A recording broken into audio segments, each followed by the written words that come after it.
शुरू करें।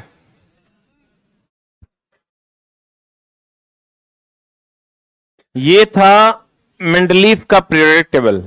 अगर पहली बार आवर्त सारणी की अगर हम बात करें तो ये मेंडलीफ ने ही बताया था पहली बार आवर्त सारणी को, इसी को आवर्त सारणी कहा गया। इससे पहले जो न्यूलैंड का था उसको सारणी कहा गया। क्या कहा गया? और इसको चला कहा गया आवर्त सारणी। और इसके बाद जो आया वो था आधुनिक आवर्त सारणी। तो मेंडलीफ के समय जो ज्ञात तत्वों की संख्या जब इन्होंने काम शुरू किया तब 63 थी। आप सोच रहे होंगे इसमें 63 से ज्यादा है, तो मेंडलीफ ने जब काम शुरू किया था तब 63 था। मेंडलीफ ने जब काम शुरू किया था तब कितना था? 63। बाद में धीरे धीरे बढ़ते गए।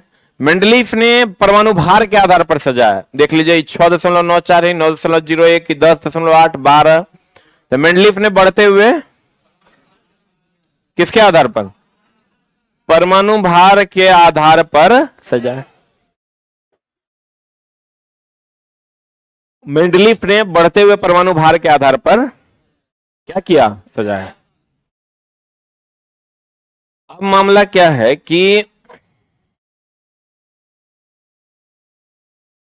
Helium, neon, argon, krypton, xenon, radon उस टाइम अक्रिय गैस आ गया था जिसको इन्होंने बाईं ओर रखा। इन्होंने कुछ कुछ मिस क्या किया चला कि भारी वाले को बाद में रखना चाहिए था, उसको पहले रख दिया। हल्का वाला को पहले रखना चाहिए था, उसको बाद में रखा। कुछ जगहों पर इनका यह मिस्टेक था। दूसरा कि हाइड्रोजन अपना स्थान जो है 3 को खोज रहा था। प्रोटियम के लिए अलग, ड्यूटेरियम के लिए अलग, ट्राइटियम, अर्थात समस्थानिकों के लिए अलग अलग स्थान चाहिए था। क्योंकि चूंकि ये भार के आधार पर सजाया था तो कार्बन भी कहता था कि कार्बन जो है 6-12 और 6-14 होता है, तो हम लोग को 2 जगह चाहिए। कितना जगह चाहिए? 2 जगह चाहिए, जो कि संभव नहीं हो पाया। क्योंकि चला पोलिनियम तब कहता था हमको 27 को जगह चाहिए, तो उतना जगह देना संभव नहीं था। दूसरा, कहीं कहीं पर आने वाले तत्वों के लिए उन्होंने खाली स्थान भी छोड़े। ये और लोग नहीं छोड़े थे, लेकिन कहीं कहीं पर आने वाले तत्वों के लिए उन्होंने खाली स्थान भी छोड़े। बाद में उन्होंने स्कैंडियम, गैलियम और जर्मेनियम को जोड़ा। जैसे कुछ लोग ढेर काबिल थे, न्यूलैंड ढेर काबिल था, वो एको स्थान नहीं छोड़ा। उसको लगा 53 को तत्व है, इससे ज्यादा तत्व है नहीं। इनको 63 को तत्व से काम शुरू किए और बाद में और अन्य तत्व मिलने लगे, तो इनको लगा बाद में हो सकता है और अन्य तत्व मिले। बोलेंगे तो 63 को तत्व जो है इसके समय ज्ञात थे, काम करते करते भी बहुत सारे बढ़ गए। ठीक है, इसीलिए इन्होंने आने वाले तत्वों के बारे में कुछ खाली स्थान छोड़ दिया कि अब जो आएंगे तत्व, और बाद में इसी खाली स्थान में उन्होंने स्कैंडियम को, गैलियम को और जर्मेनियम को जोड़ लिया। क्या किया? किसको किसको? स्कैंडियम, गैलियम और जर्मेनियम को क्या किया? जोड़ दिया। अब गौर फरमाइएगा, ई किस आधार पर सजाए थे? परमाणु द्रव्यमान के आधार पर। क्या था? इसकी खोज दामित्र मेंडलीफ ने 1869 में किया। 1872 में मेंडलीफ ने आवर्त सारणी को जर्मन पत्रिका में छपा और यहां यह काम शुरू किया था। कितना ईस्वी में इनकी आवर्त सारणी छपी थी? इन्होंने परमाणु द्रव्यमान के आधार पर सजाया। किसके आधार पर सजाया? आने वाले तत्वों के लिए खाली स्थान छोड़ा, समस्थानिकों ने इनको परेशान किया। बोलेंगे कहता इसके समय ज्ञात तत्वों की संख्या 63 थी। जब इन्होंने काम शुरू किया था तब कितना था? 63। और देखिए, इन्होंने जो ये आवर्त सारणी के बारे में अगर हम बात करें तो इन्होंने कहा था, आवर्त और वर्ग का जो मामला था वो इन्होंने ही क्लियर किया था कि ये जो क्षैतिज कतार है इसको आवर्त कहेंगे, ये जो उदग्र कतार है इसको वर्ग कहेंगे। ये जो क्षैतिज कतार है इसको क्या कहेंगे? आवर्त। ये जो उदग्र कतार है इसको क्या कहेंगे? वर्ग कहेंगे। क्षैतिज कतार को आवर्त और उदग्र कतार को वर्ग। इसको आवर्त और वर्ग में बांट दिया गया। इन्होंने कहा इसे अगर देखिएगा तो ये हो गया आवर्त। क्या हो गया? ये आवर्त। और अगर इसे देखिएगा तो ये हो जाएगा वर्ग। क्या हो जाएगा?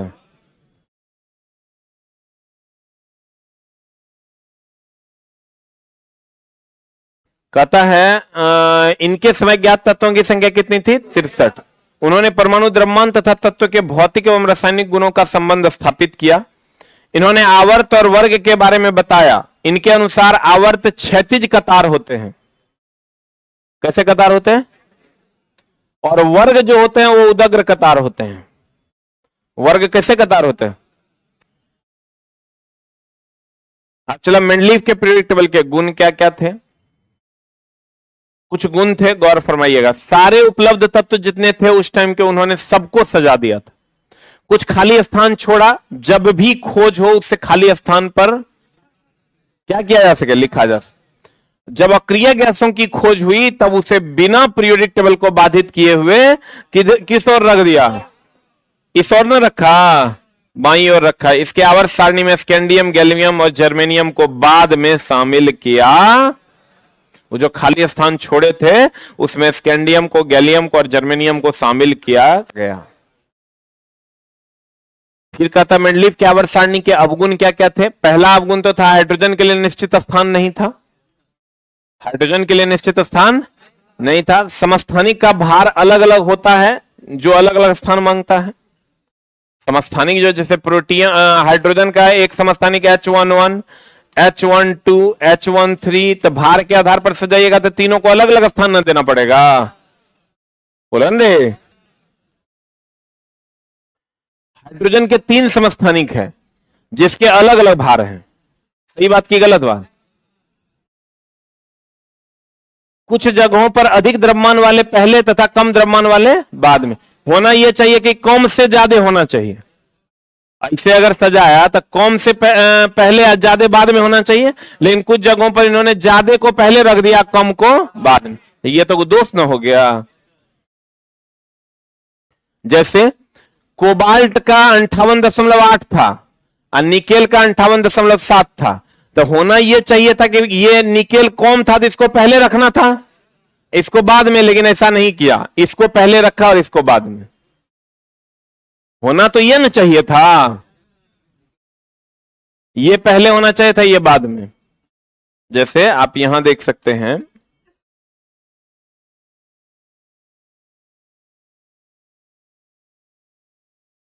देखिए कोबाल्ट और निकेल कहां? इधर होगा। देखो 58.9 है ये, या 8 मान लो, ये है 58.7। तो होना जब ऑर्डर में आप सजाए हैं, जैसे 52 है, 54.9 है, 55.9 है, तो आगे जाके 58.8, तो पहले 7 ना होना चाहिए, तब ना 8 होना चाहिए। तो यहीं पर वो गड़बड़ी इनका पकड़ा गया था। हाँ?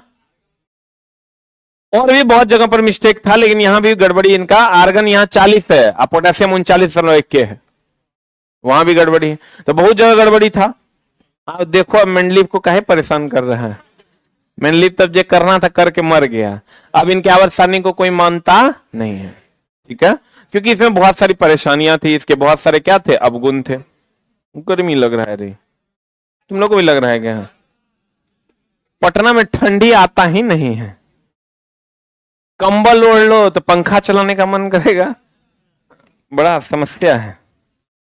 अभी हम अपने रूम में तीनों चीज ऑन रखते हैं, मतलब एक तो एसी ऑन रहता है, हीटर, ऊपर से कंबल भी डाल लेते हैं, और फिर मन नहीं करता तो पंखो चला लेते हैं।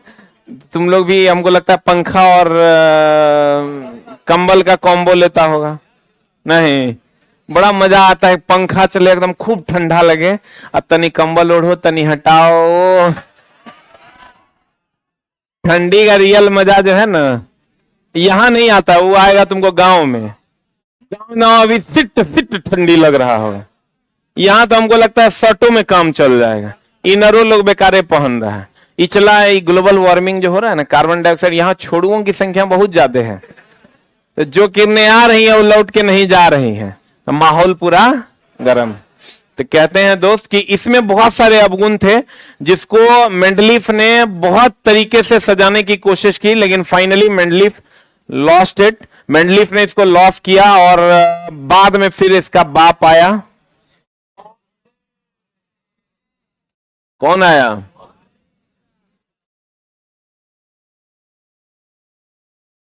बाद में इसका बाप है। मेंडलीफ ने असमान गुण वाले तत्वों को एक ही वर्ग में रख दिया। जकर गुण होना यह चाहिए था कि एक वर्ग में एक समान गुण वाले को रखना था, लेकिन इन्होंने चूंकि सज नहीं पा रहा था तो असमान गुण वालों को भी एक जगह रख दिया।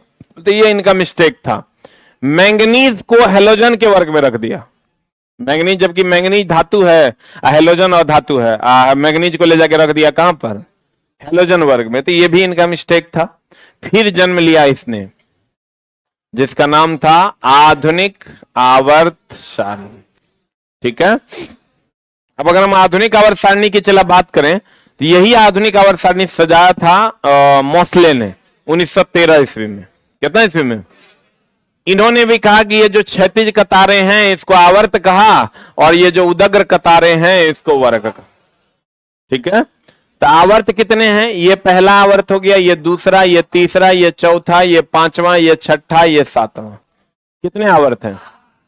7 आवर्त हैं। और वर्ग की संख्या की बात करोगे तो 1 2 3 4 5 6 7 8 9 10 11 12 13 14 15 16 17 18। बोलेंगे 1 2 3 4 5 6 7। 7 क्या है? आवर्त। वर्ग की संख्या कितनी है? 18। तो देख लो 18 वर्ग है। बोलेंगे इसको कहते हैं उदग्र कतार और इसको कहते हैं चला क्षैतिज कतार। कौन कतार? इसको क्या कहते हैं? उदग्र कतार। कौन कतार कहते हैं? इसको क्या कहते हैं? कौन कतार? क्षैतिज कतार कहते हैं। अब ई दू को जो ई देख रहे हो नीचे, यहां से निकल कर आया। ठीक ना। इसमें चला अब क्या कहा इन्होंने परमाणु संख्या के आधार पर सजाया। किसके आधार पर सजाया? दिखाई दे रहा है 21 22? जगरा जगरा दिख रहा है 6/6 है। केकरा केकरा 21 दिख रहा है? हाथ खड़ा करो तो। पक्का तुरा नहीं है? दिख रहा होगा। जलफला रहा है कि रे, उम्र के असर है।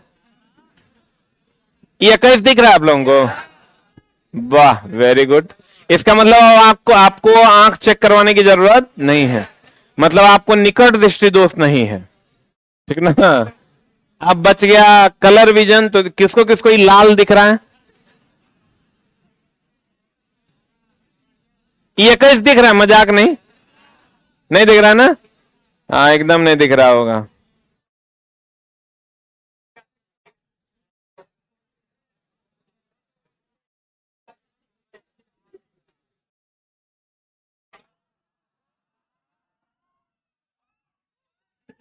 ये कौन तरीका है? पिटाई खा लेगा। हाँ देख लो। अरे तू चिल्लाया है, पीछे वाला कह रहा है चिल्लाया है, बहुत पिटाई खा जाए। हाँ देख लो, पीछे वाला कह रहा है। कान पकड़ने से नहीं होगा, ये गलत काम मत कीजिए। देखिए ये परमाणु संख्या के आधार पर सजाए थे। 25 26 ये तो दिख रहा है ना। 27 28 29 30 परमाणु संख्या के आधार पर इन्होंने सजा दिया। तो अब हाइड्रोजन चुप हो गया। हाइड्रोजन बोला कि भाई तो अब तो हम स्थान मांग नहीं सकते। कार्बन जितने समस्थानिक थे सबकी परमाणु संख्या तो समान न होती है, तो कोई भी अपना स्थान अब मांगने के लिए तैयार नहीं था और ना ये देने के लिए तैयार था। तो फाइनली इसको आधुनिक आवर्त सारणी नाम दिया गया। इसके समय ज्ञात तत्वों की संख्या 114 थी, अब ज्ञात तत्वों की संख्या 118 है।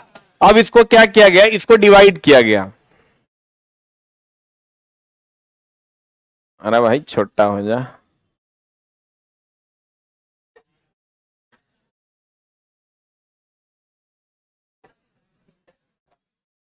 क्या हंस रहा है तुम लोग?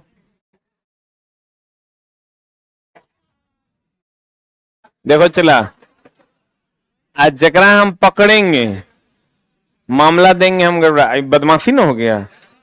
हम चला बदमाशी कर सकते हैं, हम टीचर हैं, तुम बदमाशी नहीं कर सकता है। अच्छा ये गलत बात है कि नहीं? हम अगर मजाक इसलिए करते हैं कि तुमको ध्यान मेरी ओर रहे और तुम पढ़ सको। अब तुम मजाक करेगा सबका ध्यान तुम्हारी ओर जाएगा, तुम्हारी ओर ध्यान जाएगा, किसी को कुछ नहीं मिलना है। मिलना है क्या? मेरे ओर देखेगा तो एक बार हंसाएंगे, दूसरा बार बताएंगे, हंसाएंगे बताएंगे। तू सिर्फ हंसाएगा तो तू बर्बाद करेगा, इसलिए तुम हंसाओ नहीं, ठीक ना, गौर फरमाइएगा। इसको चला क्या किया गया ना, S block, P block, D block और एफ ब्लॉक में बांटा गया। इसको कहा गया, ये वाला जो सेक्शन था इसको एस ब्लॉक कहा गया। यहां से यहां तक ये पी ब्लॉक कहा गया। यहां से यहां तक डी ब्लॉक कहा गया। ये जो नीचे है ना इसको एफ ब्लॉक कहा गया। ठीक है, एस पी, देखो एस सबसे लेफ्ट में है, पी सबसे राइट में है, डी एस और पी के बीच में है और एफ सबसे नीचे। ठीक है, अब ध्यान दीजिएगा, तो पहला वर्ग, दूसरा, तीसरा, चौथा, dot dot dot dot dot dot, 12वां, 13वां, 14वां, डॉट डॉट डॉट, 18वां। तो देखो डी ब्लॉक जो है वो दूसरे और 13वें वर्ग के बीच में है और 3 से लेकर 12 तक है। बुझा कि नहीं? नहीं बुझा? डी ब्लॉक जो है चला, कौन ब्लॉक, कौन ब्लॉक, डी ब्लॉक दूसरे और 13वें के बीच में है और तीसरे से 12वें तक है।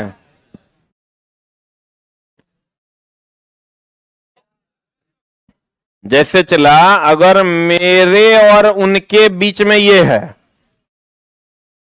नहीं समझा? जैसे अगर हम कहें ए बी सी डी, तो सी और डी जो है वो ए और बी के बीच में है। बी और सी, बी और सी जो है वो ए और डी के बीच में है। और है कौन? बी और सी। बोलो ना, तो कहते हैं 1 और 2, 1 और 2, ये जो है ये वर्ग है, तो ये एस ब्लॉक है। 13 से लेकर 18 तक ये पी ब्लॉक है और 3 से लेकर 12 तक ये डी ब्लॉक है। बोलो ना, हाँ क्या बोला सर? बोलो ना, बोलो पैसा दिया है, टेंशन नहीं लेना। मैंने बीच में सर कह के चुप हो जाता है। बोलो क्या था सर? बोले में नहीं करता है। और एफ ब्लॉक हो गया नीचे, यही मामला है। तो देखो ये फर्स्ट और सेकेंड आवर्त हो गया एस ब्लॉक का। इधर 13 से लेकर 18 तक हो गया कौन ब्लॉक? इसमें देखो ये हाइड्रोजन दिख रहा है रे, उन्हें दिख रहा है रे, देखें कैसा दिख रहा है, दिखते रहा ही है। हाइड्रोजन फर्स्ट वर्ग में, पहले वर्ग में हाइड्रोजन है, लिथियम है, सोडियम है, पोटेशियम है, रुबिडियम है, सीजियम है, फ्रांसियम है। इसको कहते हैं हे ली ना करो रब से फरियाद। सबको याद होगा। वाह, पीछे गुरुजी ने काम कर दिया है हमारे लिए, ये आसान। एक कहेगा बेटा मांगे कार, बेटा मांगे कार स्कूटर, बाप राजी, बाप रे। B E M G C S R B A R A, ई चला है, इसको कहते हैं, इस वर्ग को कहते हैं क्षारीय धातु वर्ग, और इस वर्ग को कहते हैं क्षारीय मृदा धातु वर्ग। ये जो वर्ग है दूसरा, इसको कहते हैं क्षारीय मृदा धातु वर्ग, और इसको कहते हैं क्षारीय धातु वर्ग। अब इधर आइएगा, ये 18वां वर्ग है। इसमें हीलियम है, नियॉन है, आर्गन है, क्रिप्टन है, जेनॉन है, रेडॉन है। आइए अभी तक खोजने हुआ है। ई जो है इस वर्ग 18वें वर्ग को हम अक्रिय गैस वर्ग भी कहते हैं। अक्रिय गैस में आता है helium, neon, argon, krypton, xenon, radon. 17वें को fluorine, chlorine, bromine, iodine, astatine, इसको 7th ए भी कहते हैं और इसको हेलोजन भी कहते हैं। देखो रोमन में अलग नाम है, इंग्लिश में अलग नाम है। जैसे चला, इसको रोमन में कहते हैं फर्स्ट ए, इंग्लिश में कहते हैं एक। इसको रोमन में कहते हैं सेकंड ए, इंग्लिश में कहते हैं दू। इसको कहते हैं चला हेलोजन है ना, तो हेलोजन 7th ए, इसको 17 भी कहते हैं। अक्रिय गैस को 8th ए, इसको 18 भी कहते हैं या 8th ए भी कहते हैं। इस पर हम लेटर ऑन बहुत बार चर्चा करेंगे, लेकिन हम एक ओवरऑल आइडिया आपको दे रहे हैं, एक बार फिर से समझिएगा, ठीक ना। यहां से यहां तक ये हो गया चला फर्स्ट वर्ग, ये सेकंड वर्ग। फर्स्ट ए को हम लोग फर्स्ट ए भी कहते हैं, पहला को, इसको सेकंड ए भी कहते हैं। बोलो हाँ या ना। इसको हम लोग क्षारीय धातु वर्ग भी कहते हैं, इसको हम लोग क्षारीय मृदा धातु भी कहते हैं।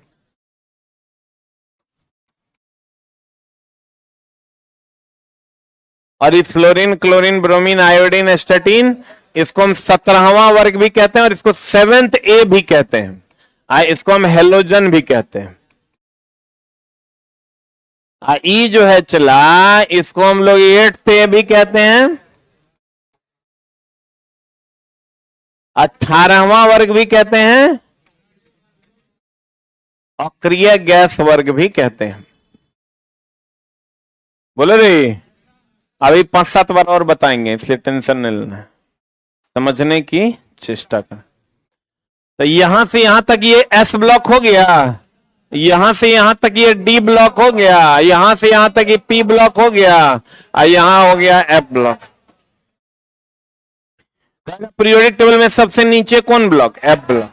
सबसे लेफ्ट साइड में एफ, सबसे राइट में पी, और बीच में डी। क्योंकि बीच में डी है इसलिए इसको संक्रमित माना जाता है, संक्रमण तत्व। और नीचे एफ है, इसको अंत संक्रमण तत्व भी कहते हैं। कौन तत्व कहते हैं? कौन तत्व कहते हैं?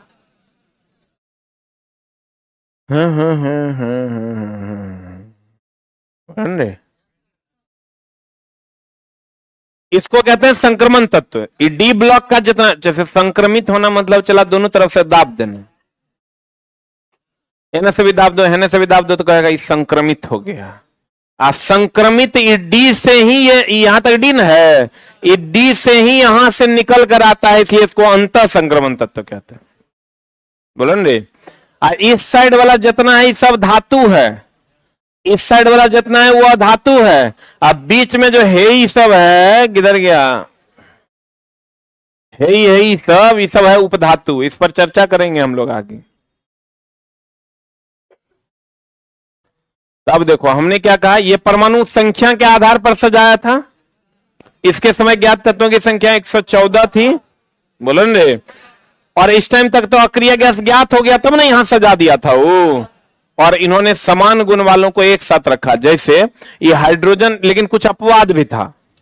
कुछ क्या था? जैसे हाइड्रोजन अपवाद है, इस सब इस साइड जितना है इस सब धातु है, लेकिन हाइड्रोजन अकेले है जो अधातु है, इस साइड है। अब बोलो काहे है, उस साइड रख देते हैं। ये अपवाद है, इसका एटॉमिक नंबर 1 था, तो 1 था तो उस साइड रख देते तो सजवे नहीं करता। तो कहा चलो इसको यहां रख देते हैं, लेकिन मान लो कि अपवाद है, रहना उधर चाहिए, है इधर, क्योंकि इसकी परमाणु संख्या 1 है। इससे भी आवारा आदमी है, कुछ ना कुछ उल्टे करेगा ही, है कि नहीं? पूरे अगर ये समझो कि जितना पीरियोडिक टेबल बनाने वाले वैज्ञानिक थे, सबको अगर बांस कोई किया तो वो अकेले हाइड्रोजन है, मतलब सबको हिला के रख दिया है। लास्ट में मौसले को भी नहीं छोड़ा, मौसले को भी हाइड्रोजन ही कहता था ये सब क्षारीय धातु है, ये इसीलिए क्षारीय धातु वर्ग। लेकिन अपवाद है, हाइड्रोजन ये अधातु है, ये सब क्षारीय मृदा धातु है। बोलो रे। इस साइड रखा धातु, इस साइड रखा अधातु, बीच में रखा उपधातु। जैसे धातु हो गया मरद इधर, अ धातु हो गई महिला, अब बीच में है छक्का, जगह तुम कहता है उपधातु, सीधे तक कहने, हाँ सब तुरंते कहे शुरू हो जाता है ना, सब आगे शेड्यूल है दोस्त, धीरे धीरे गड़बड़ा जाएगा ना। तो हेलो तो और इच्छा है तो हम कर देते हैं। Boron, silicon, germanium, arsenic, antimony, tellurium, polonium, ले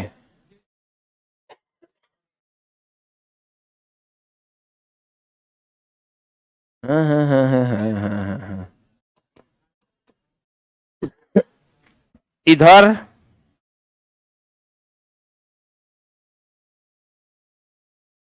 आई, अगर आप बॉर्डर कहते हैं, चला बॉर्डर क्या करता है, धातु और अधातु को अलग करता है, ये उपधातु। और बोलो, और कोई सेवा है? और यही है चला तुम्हारा उपधातु, 1 2 3 4 5 6 7, जिसमें boron, silicon, germanium, arsenic, antimony, tellurium और पोलोनियम आता है। बोलो ना रे, तो कहते हैं चला जी गौर फरमाइएगा, हमने आपको क्या कहा, पीरियोडिक टेबल चला इतने था, इसी को आपको पढ़ना है। जैसे अगर इसके शुरू में कार्बन है, गौर फरमाइएगा, जैसे यहां कार्बन है ना, इसको मिटा देना, हाँ यहां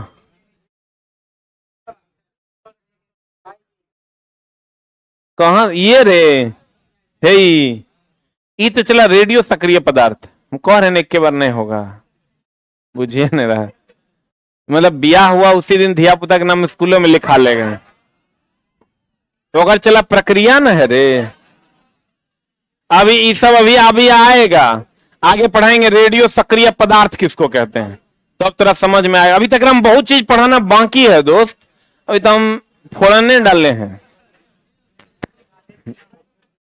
अब ध्यान देना, एक मिनट, मान लो कि इधर आदमी है, उधर कुत्ता है, मान लो ये पूरा रो इधर आदमी है, इधर सब कुत्ता है, मान लो, मानने में क्या लगा हुआ है ना, तुम लोग क्या हो, ये लोग क्या है ना। अब चला गौर फरमाइएगा, अगर ये आदमी इधर से, हम आदमी के तरफ हैं, आदमी की तरफ है ना, हम अब इधर की ओर जा रहे हैं, तो हमारे में कुत्तपन बढ़ेगा कि घटेगा? बढ़ेगा ना, बोलो ना रे। और अगर हम कुत्ता से आदमी की ओर जाएंगे तो कुत्तपन घटेगा और आदमियत तो बढ़ेगा, बुझाता रहो, मतलब जिसकी ओर जाएंगे वो तो बढ़ेगा, नहीं बढ़ेगा। अगर इधर धातु है और इधर अधातु है, तो अगर ये आवर्त है ना, ऐसे क्या है, वर्ग है, बोलो ना रे।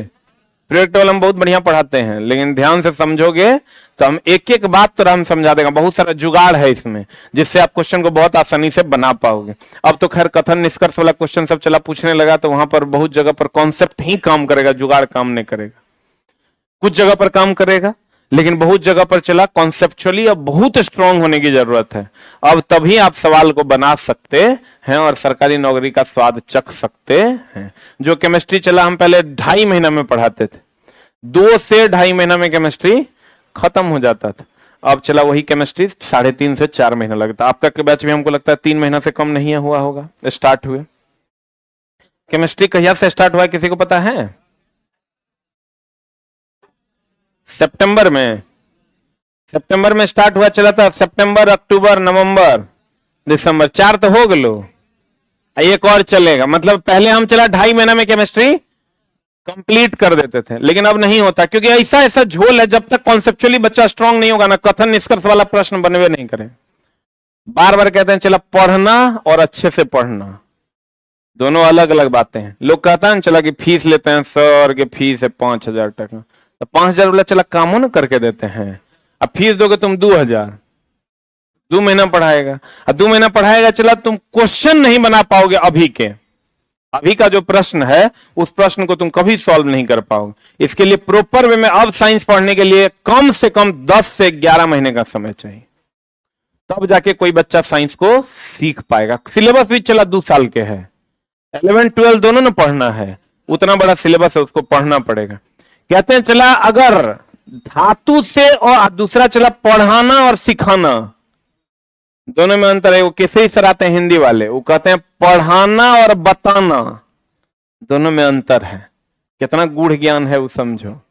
पढ़ाना और बताना दोनों में अंतर है। बताना मतलब समझो कि अपनों बुझ रहे हैं, बच्चों को बुझा रहे हैं।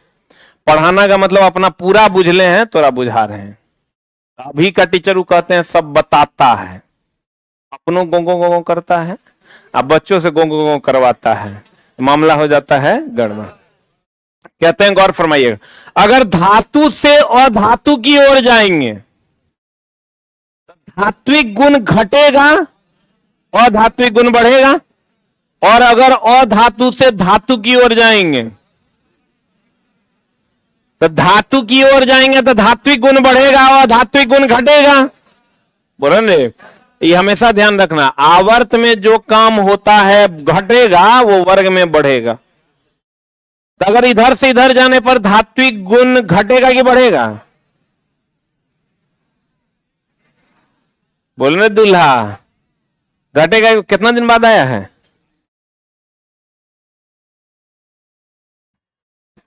इधर से इधर जाएंगे तो धात्विक गुण बढ़ेगा कि घटेगा? अभी कहता है बढ़ेगा, फिर कहता है घटेगा। करेगा नौटंकी, ध्यान है करने जय बोरा में। इधर से इधर जाएंगे, धात्विक गुण क्या होगा? लड़की कहती है बढ़ेगा, खून कर देंगे। अगर इधर से इधर जाएंगे तो अधात्विक गुण क्या होगा? आध्यात्मिक गुण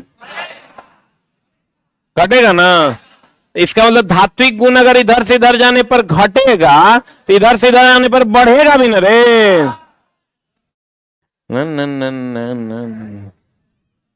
नहीं बोलन रे, तुम लोग मेरा इंतजार करते रहता है ना कि कब सर आएंगे। एक दिन हमको नहीं देखता, तुम लोगों को मन नहीं लगता है ना। भर दिन लगता है इसको देख लिया, पैसा वसूल हो गया, लगता है ना ऐसा। हम चला हवस है, हवस। एक बार अगर तुमको मेरा आदत लग गया तो घर नहीं जाएगा। मेरा मतलब कंटेंट का आदत लगा देंगे तुरा, तो समाज पढ़ेंगे। फिर वो जोश तुरा अंदर 5वें घंटे में हम ना आते हैं रे, 4 से 5। लेकिन एको को लगता है कि भूखो लगल है, एको जरा सा कुछ जब 20 दिन पर आ रहा होगा तो मुतनियों लगल होगा, भूखो लगल होगा, वो लगा। कहते हैं हम गौर फरमाइएगा। अब जगह चला बुझेबे नहीं करेगा, नहीं बुझाएगा तो भूख लगवे करेगा। कहते हैं हेने से हेने जाएंगे ना, ये चला इस सब पर लागू होता है। जितना झोल है पूरे पीरियोडिक टेबल में, उस सब पर ये बात लागू होता है कि जो गुण इधर से इधर जाने पर घटेगा, वो गुण इधर से इधर आने पर बढ़ेगा। कुछ अपवाद हैं, उस पर भी हम लोग बात कर लेंगे, ठीक है। अब गौर फरमाइएगा। तो धातु हम कैसे पहचानेंगे, ये बात हम आपको बोले थे। जगह में मोल लगल होगा, sodium, potassium, caesium, francium, thorium, chromium, magnesium, ये हवन चल रहा है रे। ये सब क्या है? धातु है। और ई जो है देखो चला, और धातु में ये सब आता है। क्लोरीन मोल लगल है क्या? Nitrogen, oxygen, phosphorus, sulphur, chlorine, selenium, bromine, iodine, statin, इस सब में कहीं मोल लगल है? इधर देखो सब में मोल लगल है। देखो स्कैंडियम, टाइटेनियम, वेनाडियम, क्रोमियम, उसके बाद इधर आ जाओ तुम, yttrium, zirconium, niobium, molybdenum, technetium, बोलन दे। इधर और भी बहुत सारा है, देखो potassium, sodium, lithium, beryllium, magnesium, rubidium, strontium, caesium, beryllium, मोल लगल है। तो लेकिन ये सब याद करने का जरूरत नहीं है। आपको चला 4 गो वर्ग याद करना है, फर्स्ट है, सेकेंड है, सेवेंथ है, एट्थ है। बोलन रे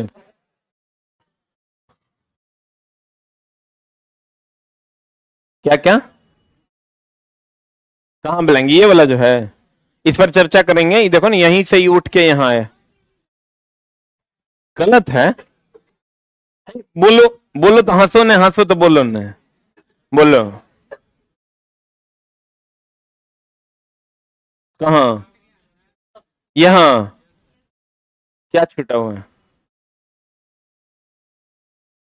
अरे यार ये सब अभी खोजे हो रहा है। ये जितना यूयूटी यूयूपी देख रहे हो ना, ये सब के अभी खोजे चल रहा है।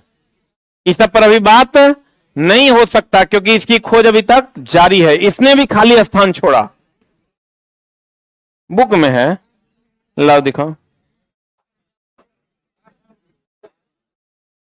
अच्छा, एलवीटीएस उसी का दूसरा नाम है यार, उपनाम है। सब लोग अलग अलग तरीके से उसका उपनाम देकर डिफाइन किया। वो ये सारा तत्व जो आपको दिख रहा है ना, ये सब खोज चालू है। 4 गो तत्व जो अभी खोज हुआ है उसको बाद में जोड़ा गया है। ठीक है, और भी बहुत सारे एनसीईआरटी में जितना तत्व की व्याख्या की गई है हम लोग अभी तक उतने तत्व मान रहे हैं, लेकिन एनसीईआरटी तो पिछला 3 साल से अपडेटेड नहीं हुआ, 4 साल से। तो हो सकता है एक आध को फिर बीच में खोजा गया होगा तो फिर लिख देंगे, लेकिन हम लोगों को तो अभी एनसीईआरटी मान के चलना होगा। तो बहुत सारे, लेकिन उस सबका जरूरत नहीं। ई डस्ट्रियम और मेटेरियम की जरूरत है, अगर कोनो जरूरत नहीं है।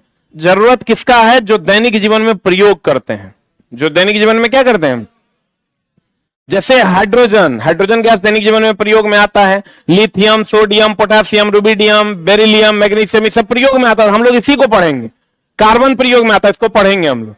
इधर आ जाइएगा, सिलिकॉन प्रयोग में आता है, हम लोग मेमोरी चिप वगैरह में यूज करते हैं। इधर आ जाएगा अक्रिय gas, fluorine, chlorine, oxygen, sulphur, ये सब यूज में आता है। जो यूज में आता है ना उसी की प्रॉपर्टी पढ़ेंगे। अब आप कहिएगा सर बताइए तो ये जो है रेनियम कहाँ मिलता है? किसी को नहीं पता है। वो सब हमारे लेवल की चीजें नहीं है। हमारे लेवल की चीजें हैं जो हमारे दैनिक जीवन में प्रयोग में लाई जाती। नाम है इसका जनरल कंपटीशन। क्या नाम है? जो जनरल चीजें हैं वही हम लोगों को प्रयोग में लाना है, वही हम लोगों को पढ़ना है। क्योंकि स्पेशल अगर हम लोग पढ़ेंगे तो उसके लिए स्पेशल कंपटीशन है। उसके लिए आप केमिस्ट्री ऑनर्स करके आप केमिस्ट्री की चीजें दीजिए, केमिस्ट्री का एग्जाम दीजिए, वहां से आगे बढ़िए। बोलो ना, हाँ एकदम नहीं याद करना है ना, ना एकदम यादें नहीं करना है। अच्छा, बहुत लोगों के दिमाग में चल रहा होगा कि सर पीरियोडिक टेबल याद करना पड़ेगा क्या? ये कोई याद नहीं करना है। बेवकूफ होते हैं वो लोग जो पीरियोडिक टेबल को याद करते हैं। आप बोलो कैसे? उसका जरूरत नहीं है। क्वेश्चन तरह कह देगा हम आंसर हमारा मार लो। क्वेश्चन देखोगे तो अपने पता चल जाएगा। चला हम तो कॉमन सेंस उस हिसाब से बना देंगे। चला इसको तुम याद करोगे ना तो अभी तो उम्र कम है तो रट्टा मार लोगे, 2 महीना बाद भूल जाओगे। तो कोई ऐसा काम करेंगे चला कि याद करने की जरूरत नहीं पड़। हम तेरा 2-4 को जुगाड़ बताएंगे, तेरा पढ़ाते पढ़ाते हम ऐसा माइंडसेट तौर बना देंगे कि क्वेश्चन देख के तेरा लग जाएगा एक ही होगा आंसर।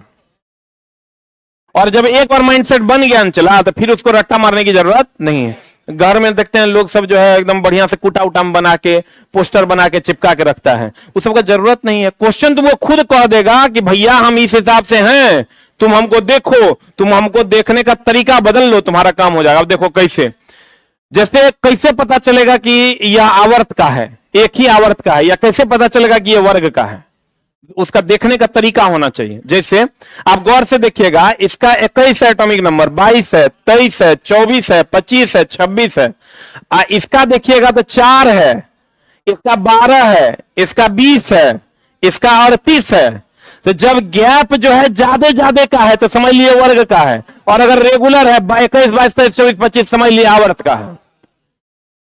एक तो कॉमन सेंस आपको ये बता देगा, क्वेश्चन देखते ही आपको पता चल जाएगा कि आवर्त का है कि वर्ग का। अब कुछ तो अंदाजा लगा के आप पकड़ लीजिएगा कि भैया ये सेम है कि अलग है। अब कैसे होगा वो तो चला हम न करेंगे, वो जवाबदेही मेरा है क्योंकि हम उसका पैसा लिए हैं। तो तुमको उसका टेंशन लेने का जरूरत नहीं है। और हम आपसे एकदम नम्र निवेदन करेंगे कि आप इसको रट्टा तो एकदम नहीं मारें। मेरे रहते चला जब तेरा रटना ही पड़ जाएगा तो काहे तब हम खड़े हैं। एकदम एकरा नहीं रटना है। बहुत लोग जो है एकरा बाप मांगे कार स्कूटर तो बाल गंगा इंडियन तिलक तो की बना के रखता है, जगह कहीं कोई काम नहीं है। हमको जो काम है ना चला वो 4 गो के काम है। एगो तो पूरा प्रिडिक्टेबल नहीं है, लेकिन कुछ को तो याद रखना पड़ेगा ना, पूरा को याद नहीं रखना है लेकिन कुछ को याद रखना पड़ेगा। जैसे फर्स्ट ए को याद रखना पड़ेगा, सेकंड ए को याद रखना पड़ेगा, सेवेंथ ए को याद रखना होगा और एट्थ ए को याद रखना होगा, इतने को याद रखना। इससे हम लोगों को याद, सबको याद होगा, हमको लगता है फ्रीक्वेंटली याद होगा, हे लीना करो अब से फरियाद, याद है कि नहीं?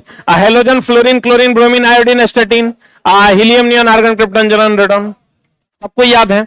नहीं याद है तो याद कर लीजिए, ये 4 गो वर्ग आपको याद होना चाहिए। स्टार्ट होता है हे लीना करो रब से फरियाद, अंत होता है helium, neon, argon, krypton, xenon, radon से। बोलन रे, इसको कहते हैं क्षारीय धातु, इसको कहते हैं क्षारीय मृदा धातु, इसको कहते हैं हेलोजन, इसको कहते हैं अक्रिय गैस। बोलो, इसको कहते हैं हेलोजन, इसको क्या कहते हैं? अक्रिय गैस। सही है? अब देखो, आधुनिक आवर्त सारणी मोसले ने सन 1900 कितना ईस्वी में? सन 1913 ईस्वी में बनाया था। और आधुनिक आवर्त सारणी में तत्वों के बढ़ते हुए परमाणु संख्या के आधार पर ना, बोलन रे, किसके आधार पर? या नाभिक के बढ़ते हुए आवेश के आधार पर, क्योंकि परमाणु संख्या आवेश के बराबर होता है। इस पर लेकिन हम लोग चर्चा करेंगे। थमा थमा, कल जो है इलेक्शन है इस एरिया में, तो कल की सभी कक्षाएं बंद है, सब सारा इंस्टीट्यूट बंद है इस एरिया का, क्योंकि चला डीएम का नोटिस आ गया है, इसलिए बंद करना पड़ेगा। तो कल की सभी कक्षाएं सुबह से लेकर रात तक की बंद है, ऑफिस खुला हुआ रहेगा। फिर परसों से हम लोग अपने नियमित समय पर आएंगे। Thank you very much.